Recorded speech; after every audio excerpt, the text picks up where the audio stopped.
लापता अफराद, इदारे और अदालतें, चंद तल्ख सवालात और हक़ाइक़। पाकिस्तान के मुहतरम दानिश्वर, सहाफ़ी, एंकर, कालम निगार, सियासी और दिफाई तज्ज़िया नगार ख़वातीन व हज़रात,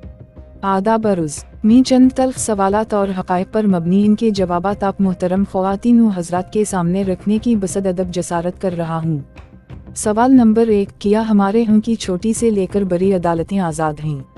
और क्या वो आइन और कानून के मुताबिक मासिवाए अशराफिया के आम और गरीब अवाम को इंसाफ फराहम कर रहे हैं? जवाब, इस सवाल का जवाब मेरी नज़र में बहुत तल्ख तो ज़रूर हो सकता है, मगर मुल्क के ज़मीनी हक़ाइक़, ग्राउंड रियलिटीज़ और मरूज़ी हालात, ऑब्जेक्टिव कंडीशंस की रोशनी में देखें तो मैं ये कहना चाहूँगा कि हमारी छोटी से लेकर बड़ी अदालतें कतई और कतई तौर पर ना तो आज़ाद हैं और ना ही अवाम को इंसाफ फराहम कर रही हैं, जिसका सबसे बड़ा सबूत ये है कि क्या आप हजरात और अवाम ये सब कुछ नहीं देख रहे हैं कि सुप्रीम कोर्ट में सिर्फ 2% अशराफिया से ताल्लुक़ रखने वाले अफराद, जिसमें सियासी जमातों के अरबपति रहनुमाओं के मुकदमात तो सबाओ शाम चलता नज़र आते हैं, मगर आम अवाम के मुकदमात चलता नज़र नहीं आते, जिसके बारे में सुप्रीम कोर्ट ने आज तक गरीब या आम अवाम को वो तरीक़ा कार ही नहीं बताया जिसके तहत इंसाफ के हुसूल के लिए गरीब और आम अफराद की पहुँच भी सुप्रीम कोर्ट तक हो सके। चूँकि गरीब और आम आदमी तो सुप्रीम कोर्ट तक पहुँचने और वकीलों की खिदमत हासिल करने के लिए करोड़ों रुपए कहाँ से लाए। मसलन आप अगर सिर्फ मेरी ही मिसाल ले लें तो आप देखें कि मेरी तहरीर, तकरीर, तस्वीर, हत्ता कि मेरा नाम तक ज़राए इब्लाग पर लेने पर पाबंदी लाहौर हाई कोर्ट ने माह सितंबर 2015 में 6 माह के लिए लगाई थी, मगर वो पाबंदी 7 साल से ज़्यादा अरसा गुजर जाने के बावजूद आज तक कायम है। इस पाबंदी के खिलाफ जो शख्स भी अदालत में दरख्वास्त दाखिल करता है, इसे गिरफ्तार कर लिया जाता है और अदालती तारीख पर तारीख, और वो भी लंबी लंबी तारीखें दिए चली जा रही हैं। जबकि दूसरी तरफ 2% अशराफिया से ताल्लुक़ रखने वाले अफराद के लिए सुप्रीम कोर्ट रात के 12 बजे भी अदालत के दरवाजे खोल कर अफराद के मुकदमात सुनकर फैसले करती रही हैं। सवाल नंबर 2, लापता अफराद के मामलात। हमारी अदालती लापता किए जाने वाले अफराद के मुकदमात एक तो सुनने से ही इनकार कर देती हैं, और अगर जो अदालतें कुछ लापता अफराद के मुकदमात कबूल करते हुए इसे सुन भी लीं, तो किया वो अदालतें लापता अफराद को बाजियब कराने और लापता करने वालों को कैफरे किरदार तक पहुँचाने में कामयाब हुई?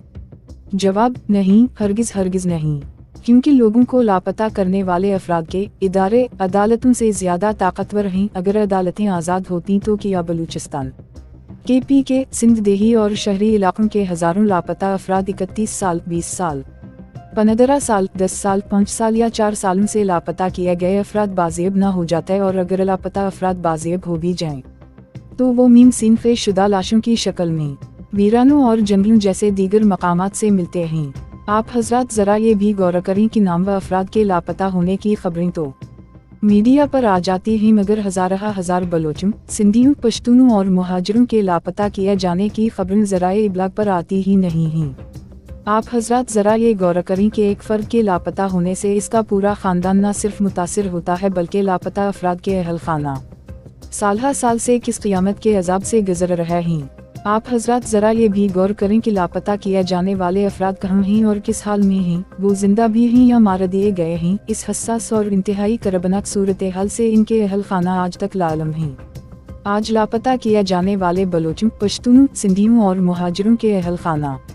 बशमूल इनके बच्चे और बच्चियों की तरसती हुई निगाहें हर रोज़ सबा घर के मरकजी दाखिली दरवाजे पर लगी होती हैं कि शायद आज हमारे बेटे, भाई, शौहर, बच्चे बच्चियों के वालिद घर वापस आ जाएं। लापता किए जाने के बाद से आज तक इनके घर का एक एक फर्द उसी इंतज़ार में रहता है कि आज हमारा बिछड़ा हुआ प्यारा वापस आ जाएगा। आज लापता अफराद के घरों में आही हैं, ससकियों हैं, आंसू हैं, मगर इनके जख्मी दिलों पर मरहम रखने वाला कोई हुक्मरान, कोई इदारा या कोई अदालत नहीं है। बस है तो सिर्फ मातम और मातम ही है। आप हजरात अपने दिलों पर हाथ रख कर ज़रा एक लम्हा के लिए सोचे कि आपके घर का कोई फर्द लापता कर दिया जाता और आपको कई माह और सालों तक ये भी पता ना चलता कि वो कहाँ हैं, किस हाल में हैं, जिंदा हैं या मार दिए गए हैं, तो आप लोगों और आपके घर वालों की क्या हालत होती। और अगर आप अदालत का दरवाज़ा खटखटा भी लेते और आपको इंसाफ ना मिलता तो आपका नफ्सियाती रद्दअमल, साइको रिएक्शन क्या होता। किया आपको आपके प्यारों के लापता किया जाने और बार बार की अल्तजाएं फरियादी परामन एहतजाज करने पर भी हुकूमत और अदालतें कोई तवज्जो न देती तो आपके दिल पर मजीद किया गुजरती। किया आपके जज्बात गुस्से में तब्दील होकर बागियाना ना बन जाते। मैं कहता हूँ अगर पाकिस्तान में अदालतें बाइख्तियार और आज़ाद होती और लोगों को लापता करने वाले अफराद के इदारों की ज़ेर असर ना होती तो शायद कोई भी इदारा किसी भी फ़र्द को लापता करने की जुर्रत ना करता। सवाल नंबर 3, आप हजरात मुझे बरा करम ये बताएं कि मुल्क के किस इदारे को आइन और कानून की किस शिक के मुताबिक अफराद को लापता करने की इजाज़त है। जवाब, मेरी मालूमात के मुताबिक तो लापता किया जाने का अमल न सिर्फ गैराइनी व गैर कानूनी है बल्कि ये अमल सरासर गैरानसानी, इंतहाई सफ़ाकाना और जालिमाना है, जिस पर कम अज़ कम सुप्रीम कोर्ट को ज़रूर फौरी सुओ मोटो नोटिस लेना चाहिए था। मगर हमारी सुप्रीम कोर्ट तो पकौड़ों और समोसों की महंगाई, कहीं शराब की एक बोतल निकल आए और गरीबों की बरसों से बसी बसा बस्तीन गिराने के लिए तो फौरी सुओ मोटो ले लेती ही, मगर मजलूम ख़ानदानों को इंसाफ फराहम करने या किसी शहरी को लापता करने पर कोई नोटिस क्यों नहीं लेती। अल्ताफ़ हुसैन, 25 जून 2023, लंदन।